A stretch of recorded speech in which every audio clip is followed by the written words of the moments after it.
Hey everyone, I'm Eric. This is my wife Julie. We are the Blended Life. Yeah, welcome. Today we're talking about mini wife syndrome. We were asked to do a podcast on this specific topic, so we tried to tackle it the best we can. Enjoy.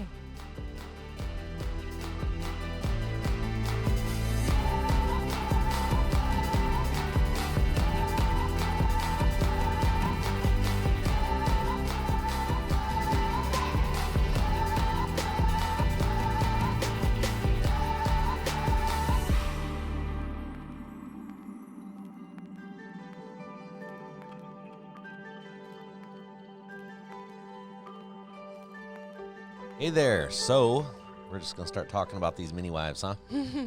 Yeah, I think it's interesting because it's known best as mini wife syndrome, but the truth of it is it can happen between bio parent and child of any sex. So I'm like, we should be calling it mini spouse syndrome. Is there mini daddy syndrome? Yeah, I think there's little husband syndrome. Oh. You know what I mean? I guess that's a better way of calling it. Do you just like the word daddy? No, I don't. It makes you look at that. It's not me. Look at everyone. If you can see his face, he's beaming. Everyone gets the joke. Everyone thinks it's funny. Yeah. But I wanted to do is since we've started this, how many years ago now? 63. We're going on 63 years, you guys. We look great for our ages. Thank you. Since we started this podcast and Blended Life, which happened was birthed before the podcast. It was birthed before us. This is something that has been regularly written in about. People are regularly struggling with it. So if you're in this struggle, know you're not alone. Many people are. And so what I wanted to do is we most recently got someone who wrote in and asked us to do an episode specifically on mini wife syndrome or mini spouse syndrome. And so mini daddy syndrome, as Eric likes to call it. Hairball. Sorry. So I thought it would be interesting to read her experience as she's living it right now. And maybe you guys can relate to it. I think it does a really great job of explaining what it is and what it's experienced and how it's experienced from a stepmother's point of view. So I'm going to read for you guys this. So she writes, I believe my stepdaughter and husband have an unhealthy dynamic that is causing problems in our marriage and preventing us from becoming the united couple we could be. When my stepdaughter's here, she seems to step into this role of being my husband's partner more than his daughter. The worst part of it all is that my husband allows this behavior. I always feel pushed aside. She follows him around the house, always wants to be by him, talks to him about how his job is going, wants to go everywhere with him, actually tries to micromanage him.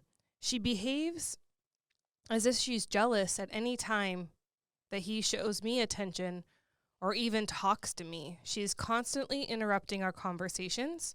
When we go out in public, I feel very embarrassed because it's as if they're a couple and I'm a tag-along. They will walk side by side, talking like a happy couple, and I always somehow end up being in the back behind them, all by myself. My husband knows how I feel, as we've discussed this countless times. He says he just doesn't notice it, but will try to do better. He has also said that he thinks we are both jealous of each other, which infuriates me and leads me to question if he truly wants to change it. And I think it's really interesting because what I want to point out here is I think a coping mechanism that step-parents tend to do, and you might have noticed this yourself, is that step-parents try to make them, to avoid conflict or to avoid making an issue about something they can't change, right? They try to make themselves small. So like belittle themselves, you mean? Like they make themselves small, push themselves aside, don't be noticed. So making yourself small is like kind of like I'm going to make myself unnoticeable. I'm going to kind of blend into the background. I'm going to kind of back away and be small. How she said, like she's, they're walking and she's in the back of the pack. Yeah. Yeah. Like they tend to make themselves small. Right. And I kind of want to bring up the point that when you do this, you're really just reinforcing this codependent behavior. And so we're going to talk about at the end, how you can navigate this. This is a common thing, you guys. This is something that a lot of people deal with. Well, something that we've dealt with, not like full-fledged like what this letter is, but we have both in ways dealt with this type of stuff, with our own children, mostly with both of our sons to an extent.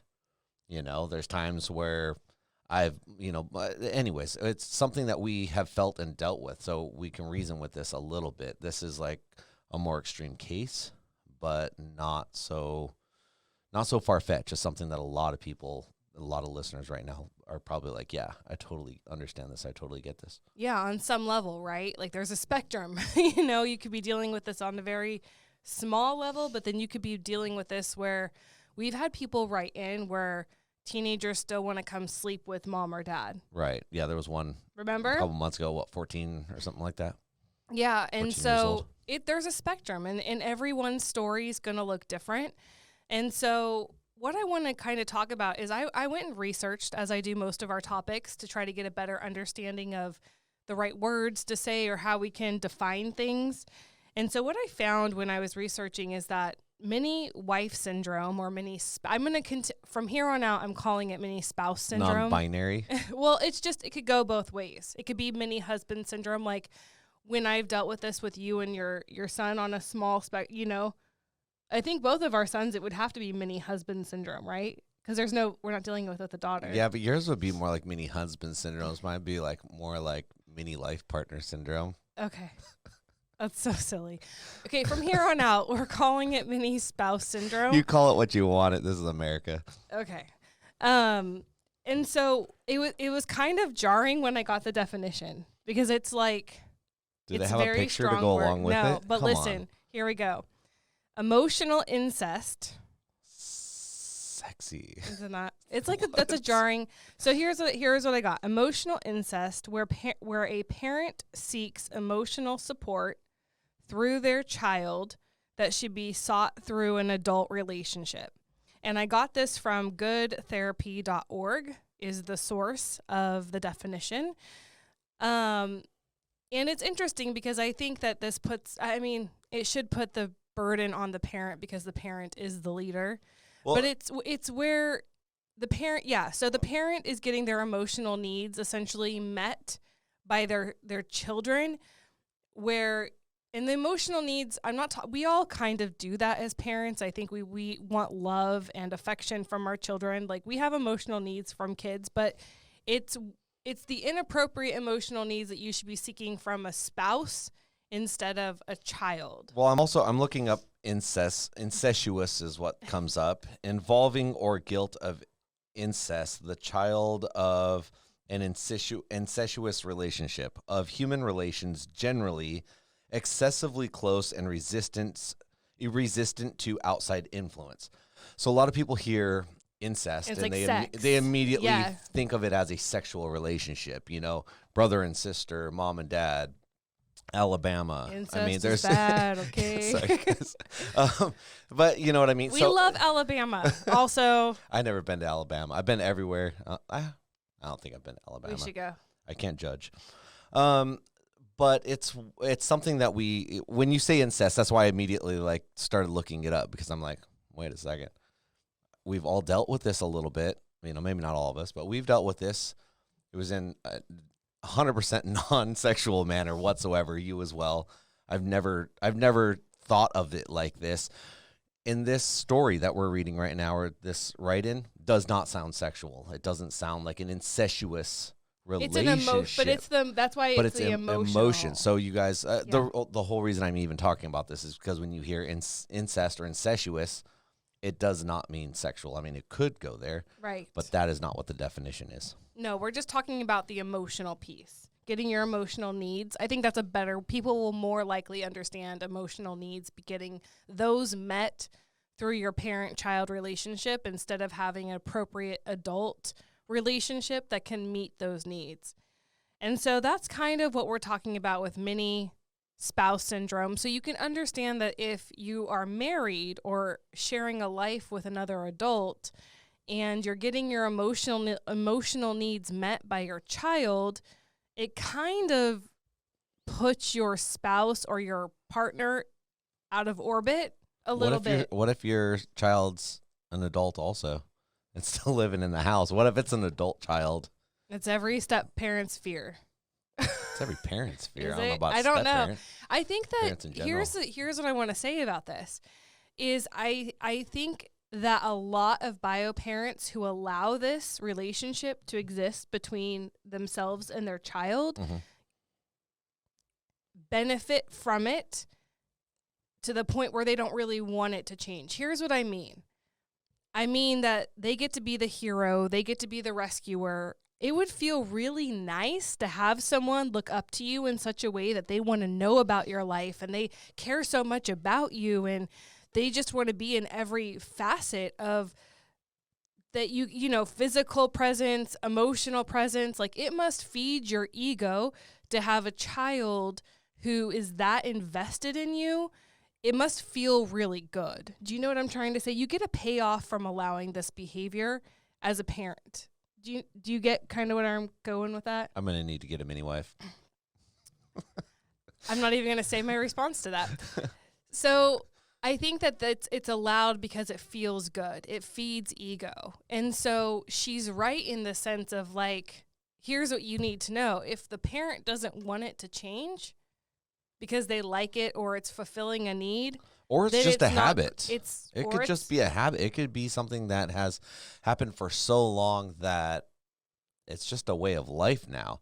But the problem is that if your spouse is feeling it and your spouse is being in the shadows or minimized or not fulfilling needs, it becomes a gigantic burden. It becomes a gigantic disconnect. It's a void. Yeah. And then you're not, and so think about this. If this is something you're experiencing in your family and you're wondering, why are my wife and I having problems? Or my husband and I, why are we not connected? Like, what's going on here? Ding, ding, ding. This could be a really big symptom of what's going on in your marriage. I want to kind of talk about why this happens. Why does this happen? So, is there like one reason why this happens? There's a few reasons why this happens. Okay.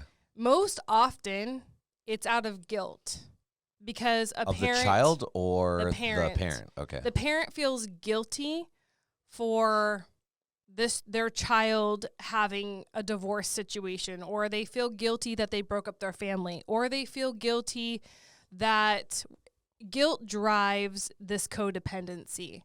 And I think also the guilt of being like their child is somehow a victim of circumstance, right? And so I feel so guilty that I am putting myself as their savior. There's no one else but me that can pour into this child. There's no one else that's going to care about this child like me. That's true for all parents. No one will love your child like you love your child. That's all parents, right? But I think that you are fed by guilt and then you take on the role of savior. Like, I'm going to be the one to do it all and meet all needs and step into this role of, like, my child can only need me and get their all needs met through me. And so guilt. The second thing that also drives this is fear. Fear of losing their child, fear of losing the relationship, fear of losing that ego boost, right? I'm so afraid that I'm not going to get my needs met by my spouse or my partner because my child, and I think this is subconsciously, I can't imagine people actually like have thought, but there is a fear of losing this bond and this relationship and a grief that will follow, right? Because when you shift relationships, there is this period of grief where you have to kind of accept things change and yeah, your needs aren't going to get met the same way, and that's hard. Right. And the third thing that I think really feeds this in the beginning is an insecurity. You know, a parent is really insecure about themselves, maybe.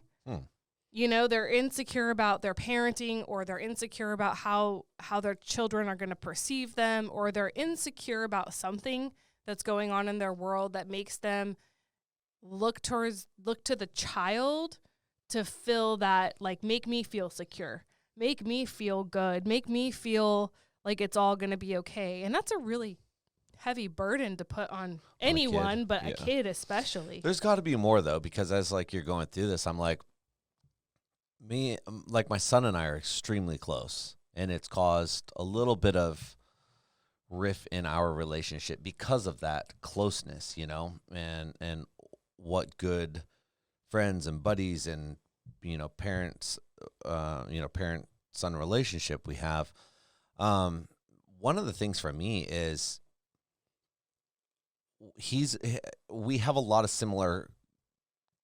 things similar in common that we like to do. We like to go do the same sort of things, you know, work on vehicles, go to races, go to the lake. But that's how he was raised. I mean, if you raised him from age 4 to play golf and you guys bonded on the golf course, but that was like your thing. Yeah. Whatever, or fishing. Right. You know, you raised him out on the water fishing. That would be, you guys would have, I mean, yeah, but that's most parents if kids go camping, right? My kids go camping with their dad. Right. They love camping. Yeah. So I don't think that's how he was raised to like what you like. That's all parents. Yes and no. You know? I mean, like I raised my kids traveling and going to plays and seeing things that I liked, you know? Right. That's all parents. We take our kids to go do but it what gets we to enjoy. My thought is, though, it gets to a point where, like, for him and I, it's like he's the only one that's, like, really wanting to do this stuff. So it's like, well, I can go do this stuff. And that's not, I mean, yeah, he's been raised to do a lot of this stuff, I guess, but he's got a lot of other things that he has found over the years too that he likes to do. I guess, you know, like I'm just down to do stuff with my kids down to do stuff with me, you know, I guess as you are too. So it getting twisted into something like that, it's like, no, that's not necessarily the case. I mean, I don't think hobbies, we didn't read anything about hobbies in this. It's emotional needs, right? I don't know. It's not like going and doing hobbies. That's not what this, I don't want people to think, gosh, I have hobbies with my kid. Like, am I emotionally incestuous? Like, no, hobbies are normal. And that was my point. Like, I think we raise our kids to like what we like. You know, we eat what we like for dinner as adults, and our kids are raised on it. No, and our kids eat everything else, and then we go to different parts of the house and eat. Like, it's, you know what I mean? It's like, but I think that traditionally, like, parents raise their kids to like what they like. Okay. To go to the same, you know, like if you're a Christian, you raise your kids up in church. If you're an atheist, you don't. It's kind of, and that becomes their identity. It doesn't make it incestuous? I think that's parenting. Okay. I'm just checking because. But I think hobbies get twisted. I think hobbies are normal, but if you're seeking all of your fun in your child and none with your spouse, then maybe, right? Like, if all of your fun and hobbies are attached to your child and outside of your child you have nothing, then that's kind of like, so what if you had all that type of stuff before your child and then your child came along and those hobbies were instilled? Yeah. You know, fishing, all whatever, the 1,000 things you just rattled off. Yeah. Then how does that, you know what I mean? Then how does that become a problem? Because you still. Well, I think it's a problem if you're married and you're not pouring into that relationship equally. Right. You know what I'm saying? Okay, but if you're married and now your spouse doesn't want to do these things with you, like they're not into these, or am I just taking this into a weird, like? No. I think that if you were into these things pre-marriage and you married someone who's not into these things, knowing they're not into these things, then that's kind of on you. And if your child is into these things, then that's great that you can go have that outlet. But I think that if you chose to marry someone who's not in the same, who's into the same things that you are, and your spouse and your kid is fine, but I think you have to check yourself. Like, you should at least equally be pouring into your marriage, like as much as you would your child. And if you're not, then why are you married? Like, go live single with your child and live a lifestyle. You know, like unmarried. That would then become. Yeah, go live your life with your child and have your emotional incest and go get all your needs met there. Like, that is where I think it becomes problematic, is where you're seeking all of your fun, all of your interest, like all of your time, extra time, anything into that, and like your spouse is left, you know, like you should have married, if you really wanted a lifestyle like that, you should have married somebody who had all those same hobbies. And if you chose not to, then you were making a choice that you were going to pour into a marriage and pour into somebody who doesn't share that with you. But that was a choice. And so I think it's just being mindful of enjoy with your son, and also make sure you're feeding your marriage and making time and like, what can we do together? And really, like, you know, we've talked about this a lot. The hierarchy of our faith is God, marriage, kids. So really, in our faith, you should be pouring into your marriage more so. Because hopefully your, you know, kids go on and move out and whatever. And so if your kids move out and you're left with a spouse who you've not invested anything in, do you think it's going to last? Right. Like, Yeah, what do you want? because Or then do you're you just want, do you strangers at a expect your, point. well, and do you expect your spouse to like, yes, you stay to just do for me, and I'm going to go enjoy life with my child, and I'll come home to clean laundry and food in the fridge sometimes, and like, is that what you want for your spouse? That's not very, I don't know what that is. Right.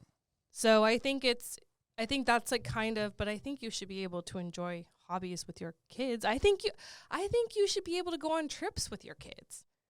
But I think you also have to pour into your marriage. I think it's a balance. It's not this or that. It's this and that, honoring both. Yeah, and trying to play into everything and make sure everyone's happy in all aspects of your relationships. It's just honoring relationships. Right. And, you know, are you honoring your marriage by choosing to do this? Are you honoring your child? See, the problem is what happens, why this is so, I mean, it's unhealthy for parents to engage in the mini spouse syndrome with their child. Obviously, it's unhealthy. But what it does is it creates a really unhealthy codependence for this child. And what are you teaching this child? Do you want your child to grow up needing a spouse they can be codependent with? Well, they're going to end up or maybe they live with you forever and they can never be on their own. Yeah. They end up doing what? I don't remember. But Something. I think they're going to do something. Hopefully. But it's creating a codependency that's really not going to serve your child well if you care about your child living beyond your home. Maybe some parents don't care about living. Maybe they never want their children to Just move die? out. No, like they want them to live with them forever. And that would be Their totally children? fine. Some people. In California, it's a very common thing. I think California is the new Alabama. Well, California, you can't afford to live on I'm your just own. driving up the street today, and I'm like, oh, damn, dude, this guy's older than me, and he lives with his parents. It's That's gnarly. The housing market And is his wife also why it and his was. kids. You know what I mean? I'm like, holy crap. You know what I mean? Like, that's gnarly. Yeah. I left the house at 17, and I don't think I've ever lived home since. I haven't lived at home since. So that makes, but. Hang on. I think I have. Oh, no. That's the mini wife. The mini wife. I was going to find the clapping one for you, but. So let's talk about what this looks like. I appreciate that this woman wrote in and gave us a little bit of her experience. Mm. But here's when I was also researching, here's some other things that you could be experiencing in your home if you are dealing with a spouse who's engaged in mini spouse syndrome with their child. Like, I feel like you should get like a button or a pin, like I'm engaged. Like how do you know if you're engaged in mini? I'm about to tell you. Yeah, but people are going to deny this shit, and it's going to be like, it's going to be a thing, and then it's going to be a he said, she said, and then no one's going to ever figure out what's for dinner. Well, I think that you have to litmus test the health of your marriage. Denial. Well, then go down denial and find yourself in Egypt. Okay, I don't know. Let's hear it. So what it looks like in practical, what it looks like in a home where this is going on. The child will seek attention to maintain their status with their parent. Like what kind of status? Like the number one spot. Like their status when this is happening, right, it is that the child is the spouse, not the actual spouse, right, emotionally. And so when that gets challenged, they seek attention to break connection so that they're the number one person. So like so an example that I read was, if I sit down next to my significant other, the child will come sit right between, like, and have to break connection. Or if I'm talking, they interrupt. Or if we're walking together, the child will come grab hands and like start a conversation. And instead of it being parented, right? Like, hey, I'm sitting next to my wife right now. Yeah. You can go sit over here. Or, oh, I'll talk to you as soon as we're done having this conversation. Like, that's how you could parent that and kind of redirect and teach. But instead, the parent ignores the behavior and accepts the behavior. And buys into it, becomes part of that, and does nothing about it. So the child seeks attention to keep that number one spot, to break connection and be like, nope, my they're going to talk to me. They're going to sit next to me. They're going to hold my hand. Does that make sense? Yeah. I'm like, so if you parent it, then it's not a bad thing. Because I feel like we've both dealt with things, but maybe it's not. Maybe it's like, it's part of just parenting, because we've never not parented this type of stuff. We've always parented this. Like, if our kids come in and interrupt a conversation or they sit between us or whatever, we always parent that. I've never let that fly. You've never let that fly, Yeah, you have to parent that. And I think kids in the beginning of blended family life, they're going to test boundaries. Kids always test boundaries a lot and we should want get them attention. shot collars for the boundaries. And another way they can seek attention is just by using emotions to manipulate. Like throwing tantrums, throwing fits, acting out like I'm hurt, I'm sad when they're really not. They use emotions. I feel sad, that they can manipulate the situation. I'm like, I was at a restaurant recently. Who was I with? It was us last night getting dinner, and there was a little kid throwing a temper tantrum right when we walked in. Yeah. And then mom told him not to, and then he threw a bigger temper tantrum. Freaking mini husband, you bastard child. And kids also lie to make the spouse or the significant other look crazy, or pit the two against each other, especially as kids get older. They learn it young, but then they learn to master this craft when they're older. And they lie to get the step parent in trouble or to create division, say something they said that they didn't say. And that's also a way, like a more advanced way that kids can get attention to keep that number one spot. These kids are so advanced these days. Okay, so the second thing we kind of talk about, but so a parent-child who are in this dynamic will experience a physical closeness. What are we talking? Like shadowing. So if parent walks through the house, if you see me, if you're on the podcast and you don't have visual, I put my hands together and I'm putting my hands about an inch apart or 2 inches apart. And wherever one hand goes, the other one stays 2 inches apart, no matter what direction my hand's going. And I call it shadowing. And basically like a physical closeness, like if mom walks into the room, child is right behind, like right here. If I sit down, child sits down. If I stand up, child stands up. If I sit down, child's hovering. Like child has to be in proximity and very close so nobody else can come in. So engaging in physical closeness that way, like we talked about earlier in this example where, husband sits down, like his daughter sits right next to him, like it always has to be right next to him. I think it's that just needing that close proximity to not let anyone else in, to kind of control. Yeah, it's a control. It's like what kids do when they have a new best friend at school and they don't let anyone else talk to them. Yeah. And I mean, we've seen our kids experience that too. It's part of being children. I think that's what I'm getting at during this whole thing. It's like, how do you decipher between this? Like, are there true check boxes to this, or is your kid just a... I'm just giving you what I researched as things that happen in a household that experiences this dynamic. Yeah. Well, so but what I'm saying though is I don't want listeners to be like, start listening to this and then be like, oh shit, my kid does this. Or maybe they My need kid to. does this. My kid, oh no, we have many wives in her. And it's like, not at all. Like our kids are just being kids. You know what I mean? Or maybe they are. Maybe we have a bunch of. I think that this is a podcast for people to get kind of an understanding, but then also like, how can we navigate this? So we'll talk about that at the end. It's meant to be helpful. You know, I think that a lot of bio parents are going to like deny this if they're in it because they don't want to take responsibility. Nobody wants to. It would take a really big person for them to be like, you know what, this could be what's going on.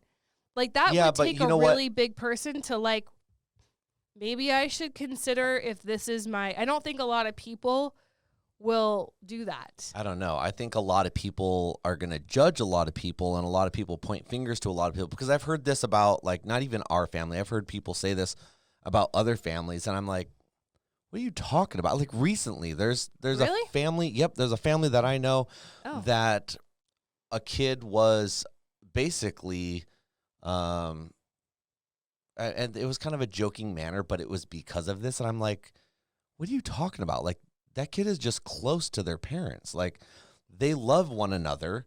The parents have a great relationship. You know, the kid is just close. Like they that's what a family looks like, you guys. Like it was kind of like, it kind of like swept me up a little bit where I'm like, wait, what are you talking about? Like, it's almost like you're judging these people because they're a close-knit family and the kid's part of this close-knit family, and this other person's over here judging them for being close. Like, what, are you just jealous of them? Like, no, they have, like, husband and wife are clearly husband and wife and get along well. So I also don't want people that are listening right now, if you're listening and you're like, you know, yeah, we're a well-oiled family. We all love one another. We all respect one another.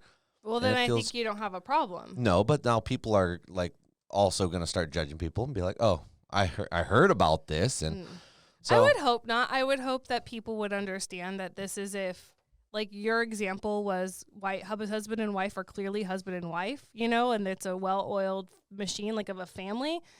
If that's the case, this is not you. If that's your experience, like everyone has their role and everyone gets along and we're all just close together as a family, that's not what this is. That's not even what we're talking about. Yeah, okay. At all. I'm just saying these are behaviors for this specific thing. Right. So I have a few more that usually the step parent will feel like they're in in competition with their stepchild. So for to get the husband's attention, or wife's attention, like step parent is in competition with stepchild when it comes to, the bio parent. And so that's a dynamic that makes it really hard in this situation. The bio parent treats their child as an equal, right? So they're in their decision making about life and dinner and vacation and plans. Like they are an equal. And even in the parenting, I was reading that some bio parents who are experiencing this dynamic with their child will actually have this child parent the other kids. Yeah, it happens to like older siblings that are like left alone, and it's not an uncommon thing. But does that make it incestuous? Well, I've known people growing up that like is it older the two sister, parents are deciding this, or is it one parent deciding this? There's one parent involved, and that one parent's off doing who knows who, and there's three people left home, and the oldest is that's unfair to the oldest, babysitting them. But so also, like, why are you trying to put adult responsibility on? I'm not trying to. But well, that's what I'm saying. Like when you put adult responsibility on a child, so all of a sudden we're setting them up for many. What would you call that? Sister, you don't like this topic at all. There's much resistance. It's interesting. No, there's a lot. There's just a lot to it that is very unexplanatory, because I'm like, as a parent, we're called to teach our kids and make our kids learn and teach by example.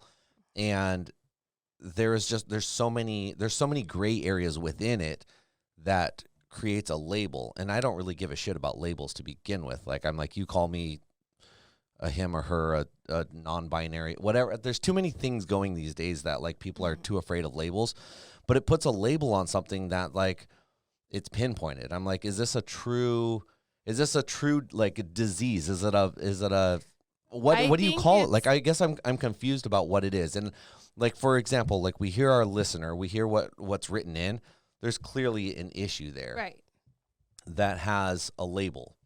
Okay, good. Like, I understand that. But then there's like all these like little side pieces that are like, well, I think It's when you're it's going weird. through these side pieces, Right. let me try to see if this helps, because I think what you're trying to say is every family experiences these pieces on some level. Does that make that's my it point. wrong? I'm like, do we have But like a full incessive family now? Because a family we're talking about. I'm like, no. well, we've dealt with this, but I'm like, okay, so I'm trying to figure out like, okay, do we have kids that have had this? Because we've been accused of it, we've heard of it, I've heard other people be accused of it, and like every single person around me, I'm like, I don't see this being a problem with anyone. here's I the don't deal. I don't see any of these kids that are being talked about having these problems, or the parents, you Right. know?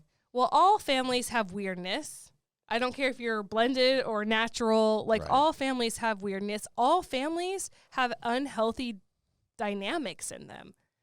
You know, I don't know of a perfect family that walks the face of this earth. So, you know, maybe rather than getting caught up on a label in Right. this episode, why don't you look at these points I'm bringing up as like, is this an unhealthy dynamic in our family that I could address or that I could fix, you know, without the label?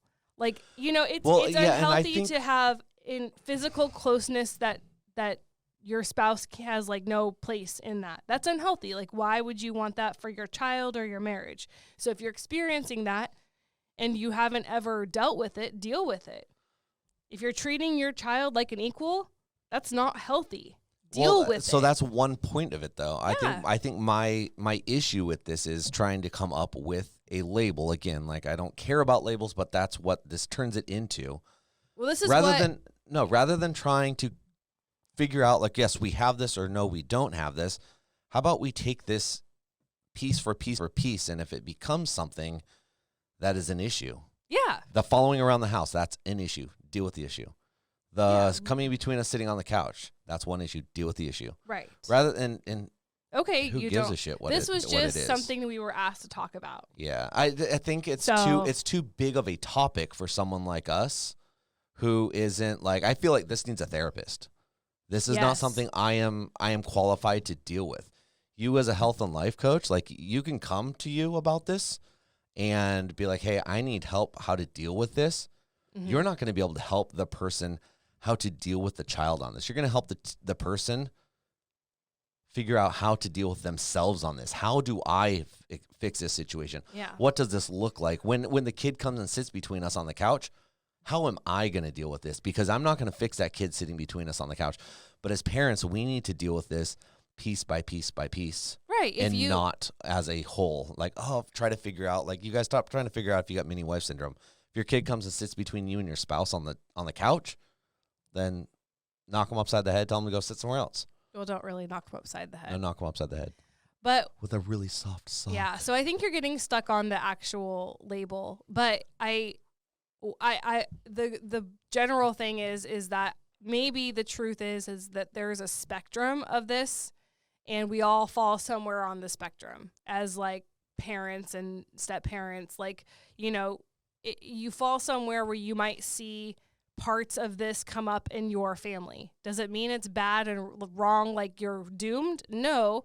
But here's what I will say. If you're married to someone who's engaging in any of these behaviors with their child, you know, they overshare with their child about your marriage or their past marriage and their divorce, right? We all know there's age-appropriate ways to talk about it all, but there's like, you know, parents tend to overshare, or parents don't, you know, if you're married to someone who doesn't discipline lying or physically coming in between, you know, if you're a parent, if you're married to someone like that, then this is for you. You have to understand that if a bio parent enjoys on some level these unhealthy behaviors because it feeds their ego, It makes them feel good. You know, they don't want to, they're living in fear. There's nothing you can do about it as a step parent. Okay? Because if the bio parent doesn't want any one of these dynamics to change, it's not going to change. If the bio parent doesn't see this as being a problem, like, what's the problem? There's no problem here, right? It's just kids, or it's just parent-child relationship, or it's just families. Like, these unhealthy dynamics are fine, and they don't see it as a problem. There's not much you're going to say, or you can ring your bell and wear your sandwich board in your house all day long. So what? You're spending your time being mad about something that's not going to change because the bio parent doesn't want it to, or the bio parent doesn't even see it as a problem. Do you know what I'm saying? I know what you're saying. So as a step parent, it's kind of like you have, again, no power here. No, but you never did to begin with, so here we are. It really just comes down to the situation that you live in. So, again, you can either figure out how to deal with it, how you deal with it, or you're going to have to live with it. So, I don't know. What do you recommend? Well, I have a few things that might help. Okay. And maybe this would be helpful for not just this, but all blended family life, right? Maybe you can use it beyond if you're not dealing with mini spouse syndrome in your home, which, again, I didn't create this. I'm just talking about topic. You at the beginning of this, it used to be called mini wife syndrome, and now it's called mini spouse syndrome. Because it can happen with anyone. It can, but that's not what it's called. Okay. So here are some things that can help you. I think the first thing is that say the bio parent understands that there's a problem because your marriage is suffering, or they see that their child's growing codependent and they don't want that for their kid. So if the bio parent sees that there's a problem, the thing that I want to tell you is that you have to have an extraordinary amount of grace that change takes time. Just because a parent might be like, because first of all, it's a hard thing to admit there's a problem. That's a really, really hard space for a parent. That's like you just cut their ego and pride in half, right? Because we all are trying to do the best we can do as parents with what we've got. We all are just trying to do the best. And so when you have a parent who's actually willing to say, hey, maybe there is a problem. Maybe I have behaved in a way that wasn't honoring of my marriage, or maybe I have let things go on too long and I see it's a problem. I mean, hug your spouse and give them all the grace they need, because change takes time. You know, Eric was saying that it could just be habit. Well, habits take years to form. No, not years, but habits take about 1,000 times to form. So I think it's really important that you give grace to your spouse, that change just takes time, and be patient with it. And then also, as you see little wins, like, acknowledge them. You know, thanks for sitting by me, hun. You know, thanks for holding my hand. I really enjoyed our conversation. Talking about to your spouse? Yeah, as a step parent, like, I think that you need to acknowledge the good, right? Yeah, I mean, yes, but like, if you're thanking for little things like that, it makes it feel like such a task just got accomplished. Like, if you thank me for holding your hand, I'm going to be less likely to hold your hand next time, because that is your personality. Well, because it feels like a forced task where it doesn't feel natural anymore. You're like, oh. Well, I think that if you're dealing with this and you say you never get to sit by your spouse, right? Like, sitting next to your spouse is a big deal because the child's always in between, right? And so there's a shift there, and you're like, wow, like, I really enjoy sitting next to you. Like, maybe you just acknowledge. I think there's power in acknowledging the good. I think it's almost better to acknowledge the child for sitting somewhere else. Okay, you know? Share that. Like, I don't know. I guess we'll all deal with it in our own ways.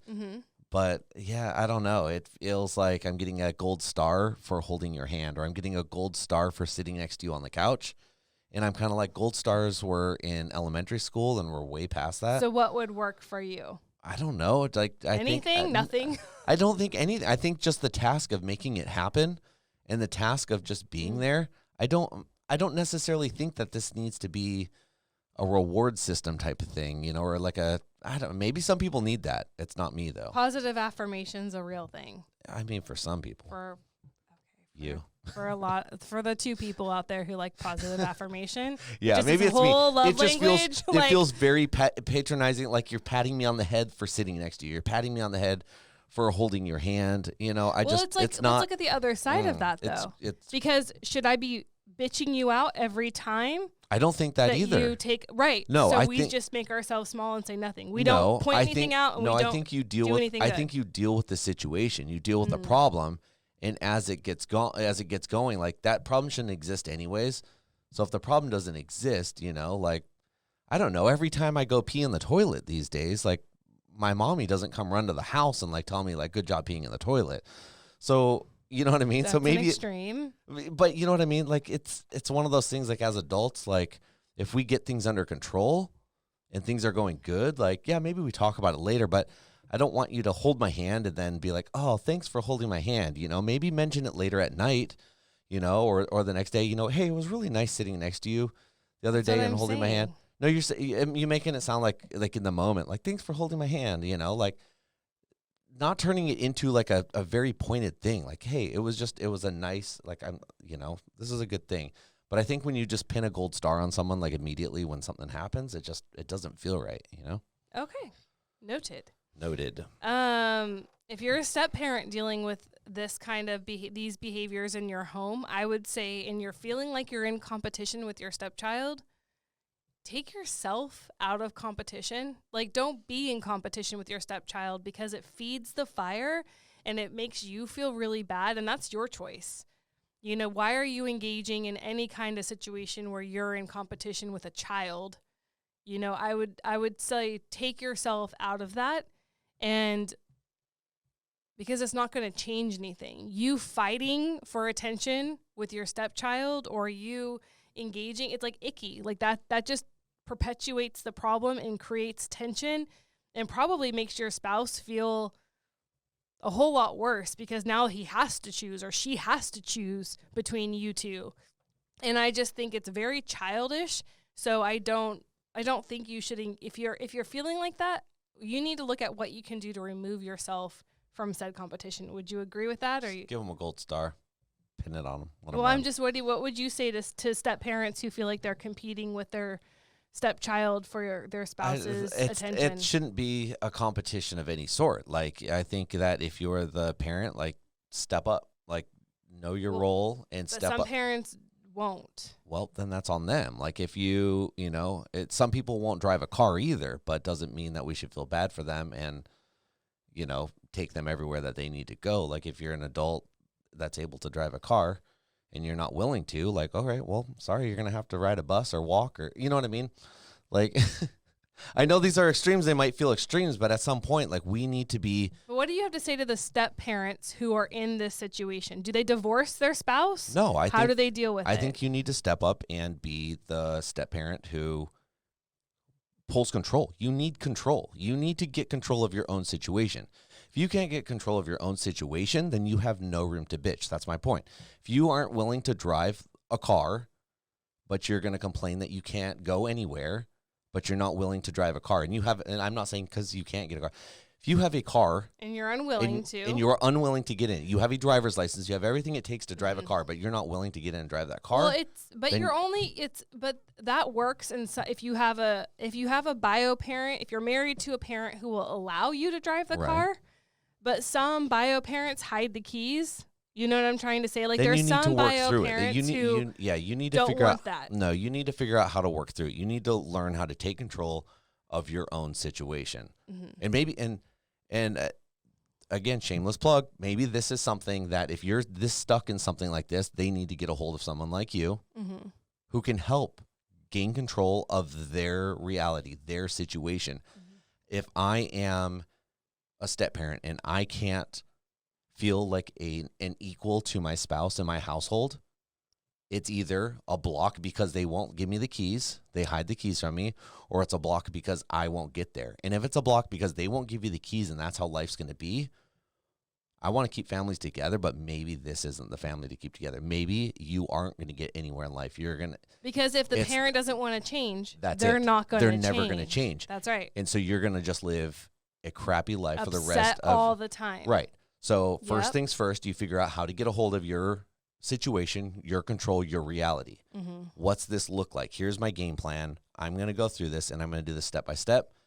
And this is working. This is working for me. I'm feeling this. This is working. It's working with the household. Or this is working. I know what it feels like, but it's not working with my spouse. It's not working with my household.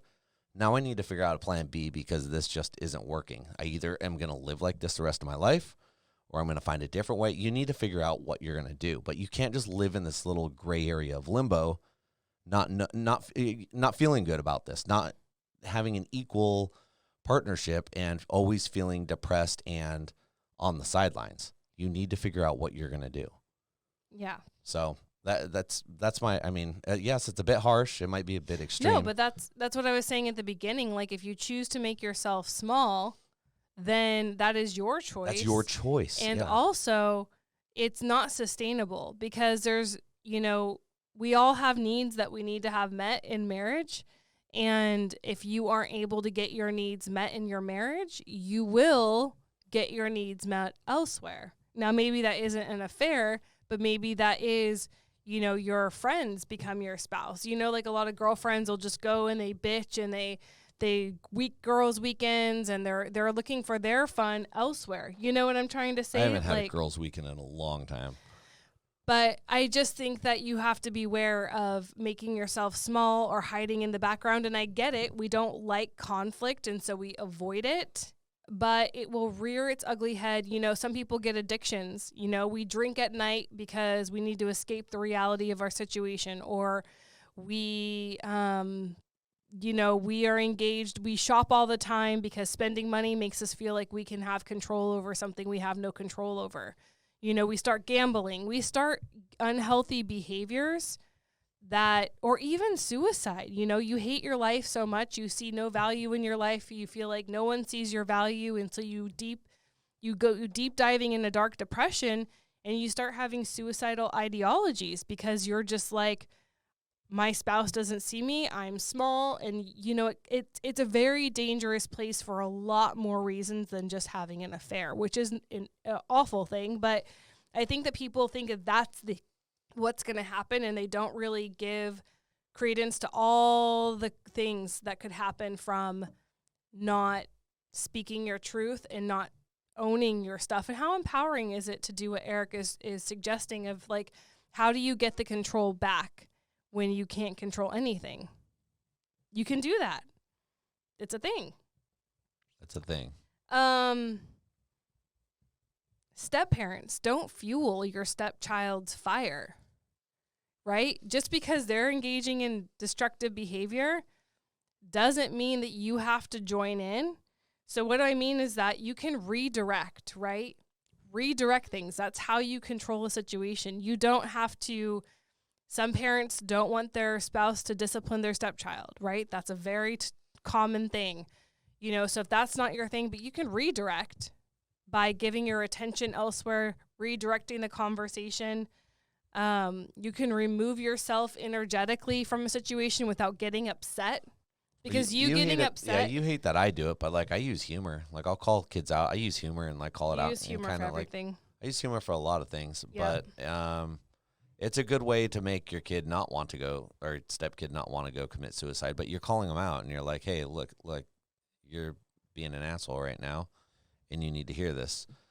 Yeah. And humor kind of lightens it up, and then maybe they'll think about it next time, because there's usually a next time, and that's the problem with these kids is that they don't learn the first time, and that's just human nature. Like it usually takes us a few times. 1,000. So I use humor to kind of lighten it up a bit, because it's not the end-all, be-end-all thing that they usually just did. So, like, do I need to, like, yell at them and be that guy and be that stepdad that yells at these kids? Or I use humor to kind of, like, bring it to light, but let them know it's not that big of a deal. Like, it's a little, it's a little lighter. You speak your truth in humor. Apparently.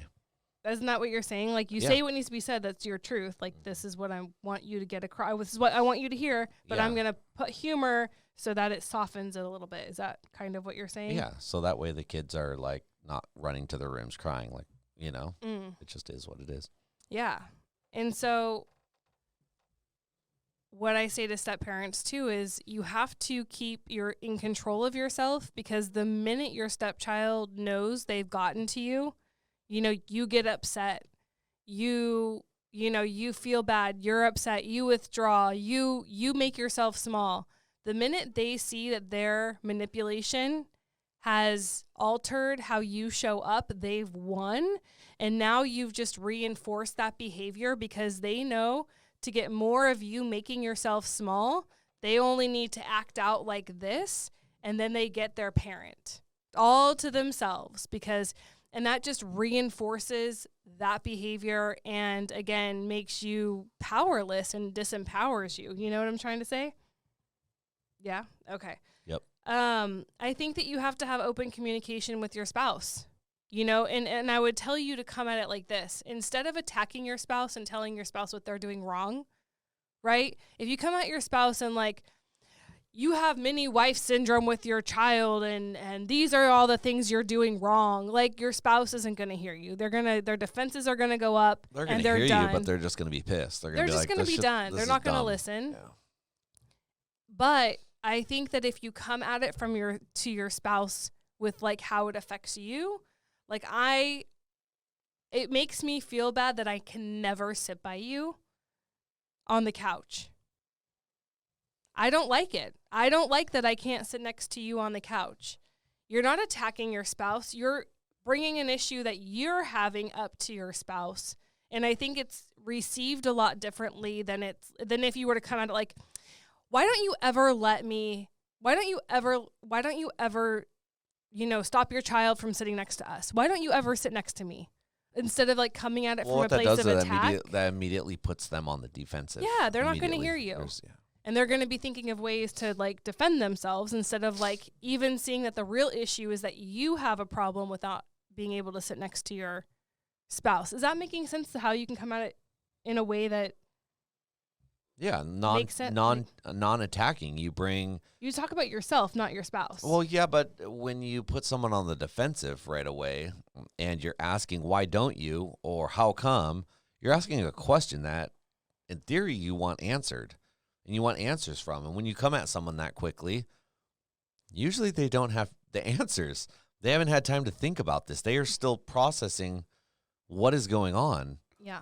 So when you come at someone a little kinder, a little softer, and with your needs, rather than having to come up with an answer, you're giving them the answer that you want. I would like to sit with you more often, even when the kids are there. At the dinner table, I would like to sit next to you. You're giving them the answer. You're not asking them how are you going to fix this? To solve a problem. Like, us guys like to solve problems, but problems we know how to solve. Now, if you give us the answers right away, we're a lot quicker to solve problems. Yep. Yep. And the last thing I want to talk about is, as a step parent, own your role as spouse and significant other. The truth is, there are things that you can give your spouse that your stepchild cannot. No matter, how much no matter if they're incessive or not. Wait, like, what? you have things that you can offer your spouse.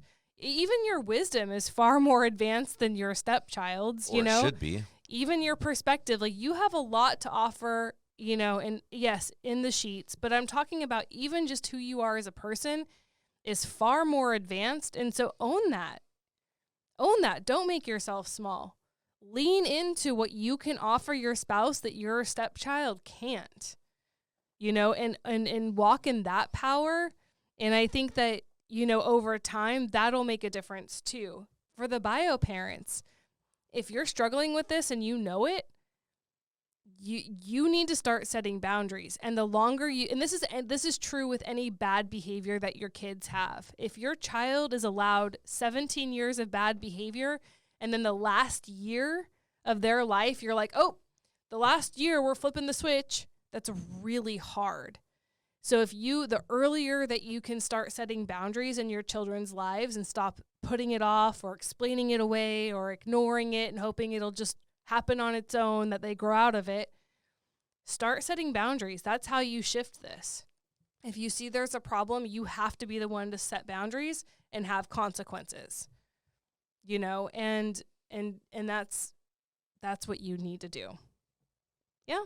That's what you need to do. And if you have faith, like, also, this is very interesting for me to talk to Christian families about this, because really God should be before anyone. And if God's before anyone, I don't know how this exists in families.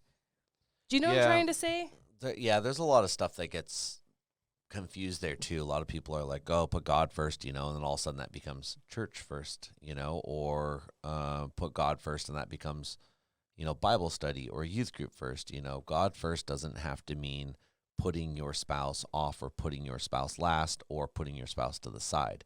You can do God, you can do religion as a couple as first in your heart and foremost. If just a quick extreme example, if your spouse needs help with something, come help them. But if your spouse is like, hey, I need you to help, I just killed someone and I need you to help me bury a body, that's all right to put your faith in God and religion first, to not go out on an extreme for your husband or spouse. You know what I mean? It's just, your values. Your values should come through your religion and through your God and how you live your life. Yeah, and it doesn't mean that you can't be there to help your spouse and be with your spouse all the time.